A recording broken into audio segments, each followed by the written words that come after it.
tema que me pediram para falar, é um tema que eu falo muito sobre esse tema, né?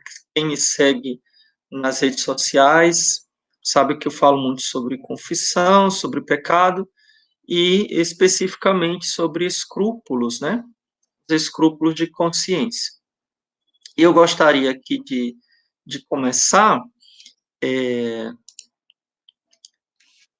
explicando, né, para vocês, ou relembrando, né, o que seriam os escrúpulos de consciência, né? O que é isso? Porque existe uma frase que se diz aí no mundo, né? Que é comum as pessoas dizerem: fulano cometeu um erro terrível, fulano não tem nem escrúpulos. Vocês já ouviram essa frase? Fulano não tem nem escrúpulos, né? Então, quando a pessoa, ela, é quase que essa frase quer dizer que fulano é cara de pau, ou é sem vergonha, né? Ou então é um criminoso sem escrúpulo, né? Então, por exemplo, um corrupto, né? Que rouba cara lisa, né? Então, ele é sem escrúpulos. Então, veja bem, esse sentido do mundo, né, esse sentido aí do século, né? Não é o nosso sentido católico, tá? Então, são duas coisas bem diferentes. Então, para nós católicos, os escrúpulos, eles são um defeito da consciência, tá? Então, a nossa consciência, então a gente precisa entender ou relembrar o que é a consciência. A nossa consciência é a voz de Deus que nos diz o bem que devemos fazer e o mal que devemos evitar, tá? O bem que devemos fazer e o mal que devemos evitar. Então, uma pessoa que tem uma consciência reta, ela sempre vai escolher o verdadeiro bem, né, que é a vontade de Deus, e evitar o verdadeiro mal. Então, perfeitamente, quem fazia isso, né, quem deveria fazer isso perfeitamente, eram os nossos primeiros pais, Adão e Eva. Então, eles deveriam sempre perguntar a Deus, e Deus lhes mostraria o bem que deveriam fazer e o mal que deveriam evitar. E na primeira prova eles caíram, né? Não aguentaram nem a primeira, né? Então Deus disse: não comam da árvore que está no centro do jardim. E eles foram lá e comeram de tudo, só não podia comer essa, eles comeram aquela, né? Então, você vê como é as coisas, né? E de lá para cá foi só a bagaceira, né? Então, de lá para cá, por causa do pecado original, então preste atenção, que isso é importante. Então, por causa do pecado original, o homem começou a ter dificuldade, mas não foi apagado, tá? Mas ele começou a ter dificuldade em escolher o bem e rejeitar o mal. Porém, ele é capaz, sim, tá? Pela luz natural, de escolher o bem e rejeitar o mal, mas não de forma perfeita. Então, de forma perfeita, né, de forma santa, digamos assim, é preciso da iluminação do Espírito Santo. Por quê? Porque nós não sabemos qual é exatamente a vontade de Deus. E a vontade de Deus nos é revelada pela Santa Igreja, e nós percebemos pela graça de Deus qual é a sua vontade. Então, a revelação de Jesus e os ensinamentos da Igreja é que nos revelam a vontade de Deus, à qual nós devemos aderir. Até aqui vocês estão me acompanhando? Tá? Então, é a revelação de Deus à qual nós devemos aderir. Então, o que é que acontece? Vamos agora chegar à situação prática. Os batizados, eles deveriam ser santos, porque eles têm tudo para ser santo. Então, você é batizado, você tem tudo para ser santo. Você tem a graça santificante, o nome já está dizendo, né? A graça santificante. E você tem, além da graça santificante, que lhe vem pelo batismo, você tem os auxílios do Espírito Santo, que ele vem pela oração, né? Você tem os sacramentos, da Eucaristia, sobretudo, a união com Deus, né? Na Eucaristia, na, na vida sacramental.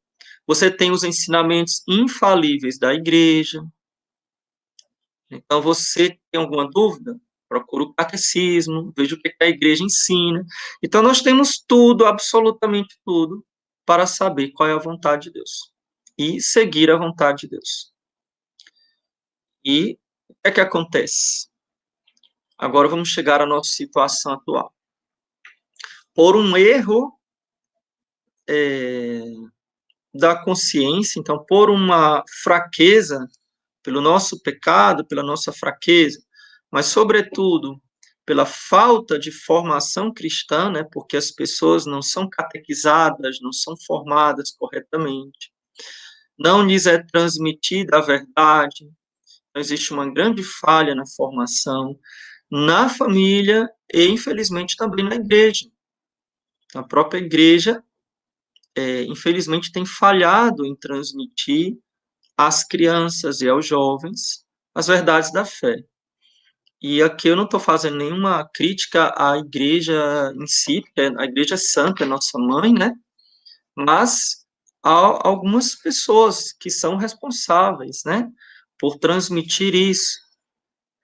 Então, a gente vive nesse ambiente em que a catequese, a sólida catequese, ela é muito fraca. É muito fraca. Então, em alguns ambientes ela é permeada de ideologias, de, sei lá, de um monte dessas coisas que o mundo favorece para colocar no lugar de Deus, né? E que se apega com todas as forças, como, por exemplo, o ecologismo, né? Essa unidade irrestrita, né? Que, na verdade, é um igualar todas as religiões, todas as pessoas. Enfim, você pegar um livrinho de catequese, uma vez eu fiz essa experiência, né? Eu peguei um livrinho de catequese, eu vi numa livraria lá, comecei a folhear e a coisa é estarrecedora, né? Porque era toda uma leitura de chave marxista da doutrina de Jesus, né? Então, que Jesus quer a união de todos nós, e aí todo negócio de racismo, né, de feminismo, inclusive, infelizmente, né, a gente vê até infiltração de ideologia de gênero. Então, existe muito um problema sério na catequese. Mas não vamos acusar só a catequese, vamos acusar, né? Que não é uma acusação de ninguém, né?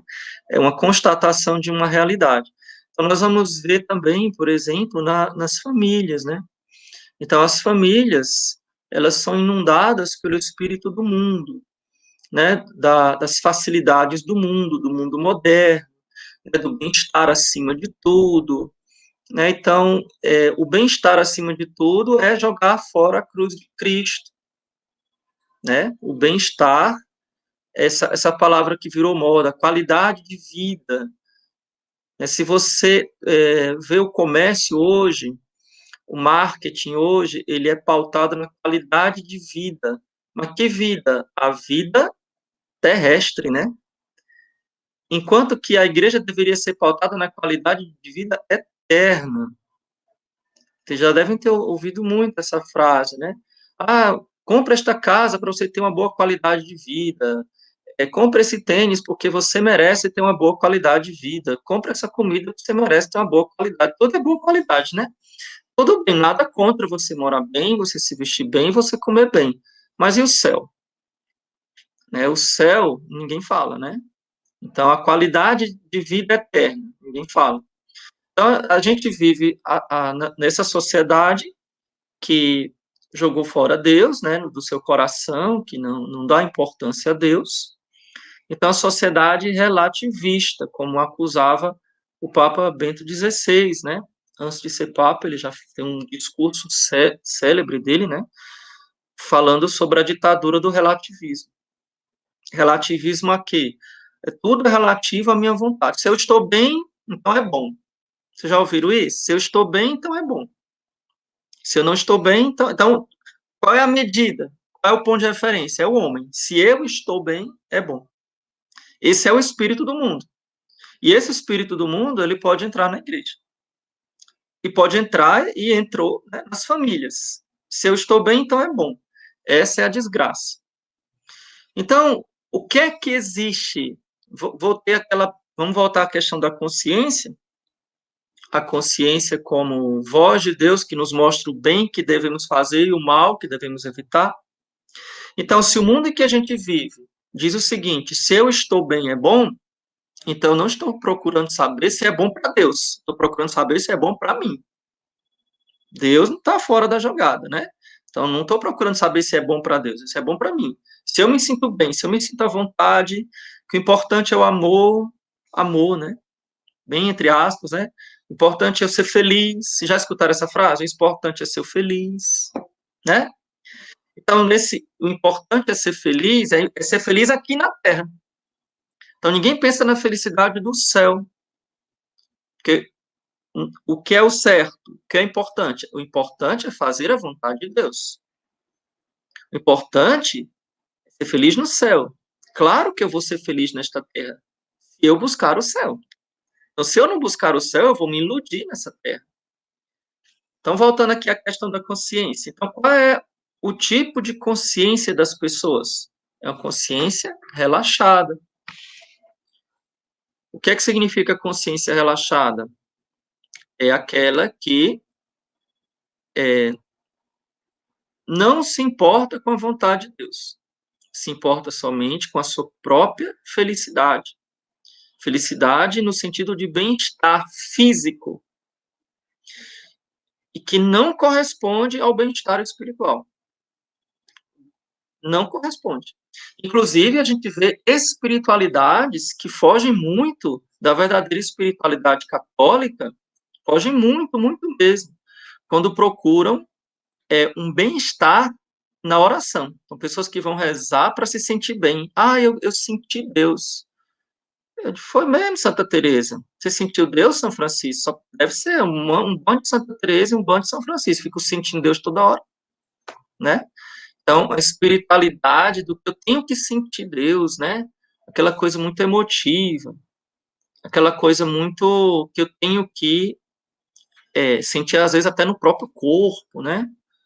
Então, tudo está muito interligado, né? Então, é uma rejeição da verdadeira fé católica, da verdadeira fé que Jesus deixou no Evangelho, né? Quem quiser me seguir, tome a sua cruz. Jesus não disse, quem quiser me seguir, venha para o bem, para uma boa qualidade de vida. Ele não falou nada disso. Quem quiser me seguir, tome a sua cruz. Aí você vê aquelas seitas, né? Como a Universal, e essas seitas, assim, pentecostais, elas oferecem o quê? O oposto da cruz. Pare de sofrer. Pare de sofrer. Né? Esse lema, né? Pare de sofrer, significa vá para o inferno. Porque se eu parar de sofrer, ou eu já estou no céu, aí sim eu vou parar de sofrer, ou então eu estou no caminho do inferno. Porque o que é que o demônio oferece? Gente, é tão simples, é só olhar para a Bíblia. O pessoal, eles ficam decorando coisa da Bíblia e não segue a Bíblia, né? Porque na Bíblia diz o seguinte, nosso Senhor Jesus Cristo diz o seguinte, a porta larga leva à perdição. Pronto, resolvido. Então não é pare de sofrer, vem para a porta estreita, toma a sua cruz, é só seguir o evangelho, né? Mas vamos lá. Então a gente vive nessa sociedade que não quer sofrer, que é super melindrosa, não me toque, mimimi, né? Jujuba, tudo que você puder inventar de nome engraçado aí, né? E vive nesse relativismo. O que importa é o meu coração, meu pensamento, meu sentimento. Então, para essa sociedade que a gente está inserido e a gente é fortemente empurrado, o que é que acontece? Então, nada é pecado. Não é que nada é pecado, eu não quero que seja pecado. Então, não, Deus não vai me mandar para o inferno por causa disso, né? Então, é uma distorção total da fé católica. Como se Deus fosse aquele que manda as pessoas para o inferno. Não, meu filho, você vai para o inferno sozinho, né? Você vai para o inferno sozinho, porque Jesus mostrou o caminho. Eu sou o caminho, a verdade e a vida. Se você segue o seu... Ora, se o caminho é aquele, e eu pego e sigo aquele, não é Deus que está me mandando para o inferno, é você que está indo para o caminho errado. Você está indo para o caminho errado. Esse caminho aqui é mais gostoso, pode tudo, né? O que importa é o amor no coração, e blá, blá, blá, e bibibi, qualidade de vida. Aí você vai para aquele, aí depois você vai reclamar que Deus me mandou para o inferno. Não, você foi no caminho do inferno, sozinho, ó. Você foi sozinho. Ninguém te mandou, não. Porque Jesus estava te esperando lá na porta estreita. Jesus estava te esperando lá no tome sua cruz e siga-me, né? Aí você foi para o outro. Aí depois vai reclamar que Deus te mandou para o inferno. Não, Deus te mandou para o inferno. Ok, o que é que acontece? Quando a gente se converte, a gente percebe que está no caminho errado, e a gente se converte, conversão significa convergir, significa mudar de rumo. Né? Para quem já fez aula de direção, sabe o que significa conversão, né? Na aula de direção a gente fala conversão, que é mudar de direção, mudar de rumo. Então a pessoa quando se converte, ela muda de rumo. E aí acontece um fenômeno muito bonito, mas que encerra um perigo, tá? Qual é o fenômeno bonito? Pode ter acontecido com vocês. Ao mudar de rumo, eu percebi o quanto eu estava errado antes. E agora eu quero compensar o meu erro, tentando ser o mais rigoroso possível comigo mesmo. Porque eu acho que só é ser santo se eu for ultra rigoroso. Aí eu passo de um extremo para o outro. Né? Aí eu entro no rigorismo, eu entro no escrúpulo. Vocês entenderam qual é a raiz do escrúpulo? A principal é essa. É, ao viver neste mundo relativista, nesse mundo que não quer saber de Deus, que só quer ser feliz, e eu percebo que eu estou errado, então eu fico com tanto medo de voltar para aquele mundo lá, que eu acabo morrendo, tenho tanto medo que eu acabo me tornando rigorista. Porque eu acho que a mínima falta vai me levar para o outro lado. E aí é um desencadeamento de problemas. Que é, por exemplo, eu não conhecer ou eu não perceber Deus como Pai, como Deus como amor, porque me disseram tanto antes, Deus é amor. Aí essa frase ficou feia, porque é frase relativista. E agora eu não quero mais ver Deus como amor, eu só quero ver Deus como juiz. Entendeu? Então, a maior parte das pessoas que entram nos escrúpulos não é culpa de ninguém, ninguém é culpado por isso, mas é uma tentativa de compensar os erros do mundo, que a pessoa já viveu. A maioria são pessoas que se converteram, tá? Ou pessoas que começaram, por exemplo, eu vejo muitos jovens, né? E, gente, isso é um problema muito sério, tá? Os santos passaram por isso, tá? Grandes santos é uma etapa de santificação, de conversão, beleza. Isso aqui, sim, é verdade. Porém, se isso não for tratado pelo diretor espiritual, por uma boa formação, um bom ensinamento do que é a consciência, do que é o pecado, isso pode se transformar num problema muito sério, tá? A ponto de porque como muita gente vai atrás de mim, eu já vi casos de mães desesperadas. Uma mãe falou comigo essa semana, padre, o meu filho não me abraça. Olha que absurdo. O meu filho não me abraça. Olha que coisa louca, gente. O filho dela não tem amigo, não sorri, não brinca, né? Por quê? Porque ele tem medo de pecar. Por que você não abraçar a mãe com medo de pecar, gente? Então uma outra mãe falou para mim, padre, a minha filha ela não sai do quarto. Ela não sai do quarto, ela nem come porque ela tem medo de pecar. Ela já entrou em bulimia, né? Então já entrou, então já vai entrando. Então, isso aqui eu estou falando de casos graves. Então tem pessoas que entram em casos graves, aí vai precisar de psiquiatra, psicólogo, vai precisar de ajuda também nessa área, né? São casos graves. Outra consequência grave que eu já vi acontecer, não só uma vez, mas diversas vezes, já tenho vários testemunhos, de pessoas que deixam a igreja. Eu já vi gente que desistiu da fé, que se tornou ateu, que chutou o balde. Por quê? Não é possível seguir Jesus. Porque é difícil demais, eu não consigo. E quanto mais a pessoa fica tensa, mais ela peca, né? Ainda tem isso. Porque se a pessoa está tensa, o primeiro pecado que ela vai cair é contra a castidade. Aí pronto, aí entra num ciclo de maluquice, porque eu pequei contra a castidade, eu vou para o inferno, e eu não consigo parar o pecado contra a castidade. Aí a pessoa já é escrupulosa e começa a pecar contra a castidade toda hora, ela pira, né, como diz o ditado, pira na batatinha, aí ela desiste.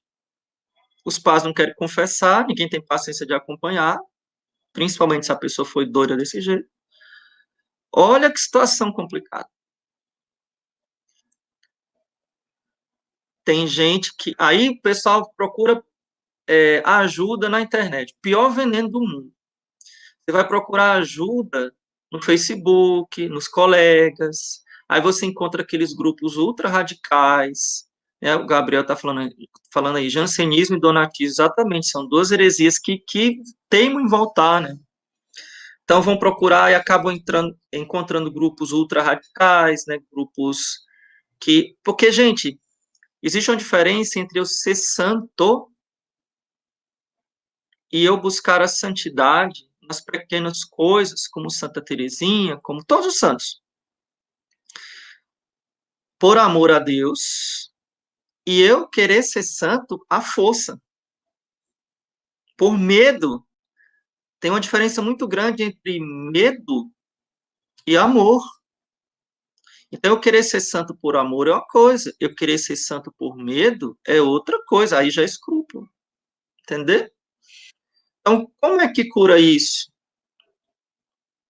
Primeiro, com uma excelente formação, você tem que ter uma boa formação, né? Uma formação adequada, essa que eu procuro dar, né?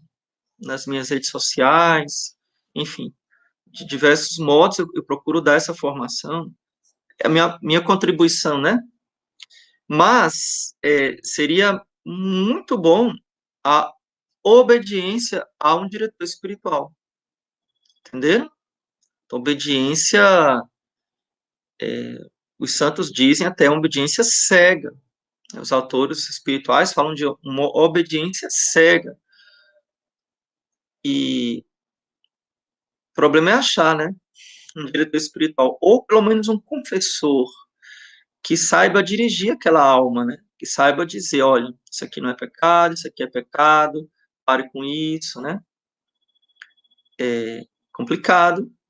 Mas se você não acha um diretor espiritual, se é difícil para você achar, nas cidades menores é um pouco mais difícil, então você vai procurar uma boa formação, tá? Alguém que lhe dê uma boa formação.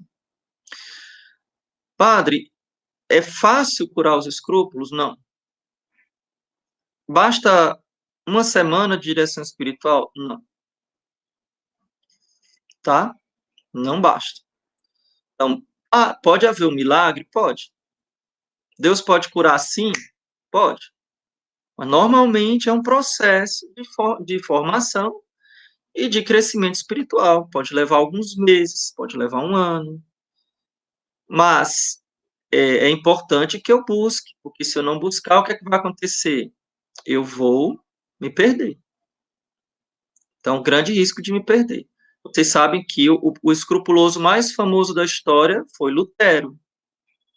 Então, Lutero era muito escrupuloso, e tão escrupuloso que ele resolveu criar uma doutrina de que não precisa de obras para ser salvo, basta a fé. Porque ele não conseguia fazer as obras que o escrúpulo dele mandava ele fazer. Olha que absurdo, né? Então, o fundador do protestantismo fundou o protestantismo porque era escrupuloso. Essa é a razão. Então, gente, era assim, isso é um resumo, né? Claro que tem muitas coisas para a gente aprofundar isso. Quem quiser, vocês podem ir lá no meu canal, no YouTube, tem uma playlist sobre isso. Lá no Instagram eu falo muito também, tá? E, enfim, a nossa proteção está no nome do Senhor. Que fez o céu e a terra. O Senhor esteja convosco. Está no meio de nós. Abençoe-vos o Deus Todo-Poderoso, Pai, Filho e Espírito Santo. Amém. Ó Maria concebida sem pecado, rogai Rogai por por nós nós que e recorremos recorremos a a vós. vós. Ave Maria, cheia de graça, o Senhor é convosco. Bendita sois vós entre as mulheres, e bendito é o fruto do vosso ventre, Jesus. Santa Maria, Mãe de Deus, rogai por nós, pecadores, agora e na hora da nossa morte. Amém. In nome del Padre, del Figliolo e dello Spirito Santo, e così sia. Sia lodato Gesù e Maria, e buonanotte a tutti.